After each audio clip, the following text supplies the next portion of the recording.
નમસ્કાર, voice India ટીવીમાં આપણું સ્વાગત છે. હું છું રશ્મિ રાણા. એક ગુજરાતના સમાચારો પર. આસિસ્ટન્ટ પીએફ કમિશનર અને એન્ફોર્સમેન્ટ ઓફિસરને 5 લાખની લાંચ લેતા એસીબીએ ઝડપી પાડ્યા છે.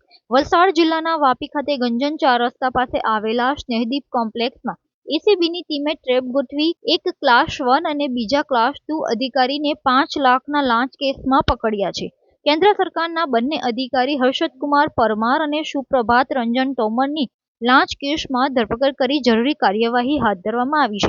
દક્ષિણ ગુજરાતમાં ખાનગી કન્સ્ટ્રક્શન કંપની ચલાવતા એક બિલ્ડરે તેમની કંપનીમાં કામ કરતા કર્મચારીઓના પીએફ કપાવવાની કાર્યવાહી કરી ન હતી, જેથી પીએફ કચેરી ખાતેથી બિલ્ડરની કંપનીને નોટિસ મળી હતી. સમગ્ર મામલે વાપી પીએફ કચેરી ખાતે કેસ ચાલતો હતો. આ મામલામાં કેસનો ઝડપી નિકાલ કરવા તેમજ બિલ્ડરને થનારા દંડની રકમ ઓછી કરવા હર્ષદ લખુજીભાઈ પરમાર અને સુપ્રભાત રંજન અવનેન્દ્રનાથ સિંહ તોમરે ભેગા મળીને 5 લાખ રૂપિયાની લાંચ માંગી હતી. બિલ્ડર લાંચની રકમ આપવા માંગતા નહીં હોવાથી તેમણે ગુજરાત એન્ટી કરપ્શન બ્યુરોના અધિકારીનો સંપર્ક કરી ફરિયાદ કરી હતી, જેથી એસીબીની ટીમે વાપી સ્નેહદીપ કોમ્પ્લેક્સ ખાતે આવેલી આસિસ્ટન્ટ પીએફ કમિશનરની ચેમ્બરમાં ટ્રેપ ગોઠવી હતી. આસિસ્ટન્ટ પીએફ કમિશનર હર્ષદ પરમારના કહેવાથી એન્ફોર્સમેન્ટ ઓફિસર સુપ્રભાત રંજન તોમરે 5 લાખની લાંચ સ્વીકારી હતી.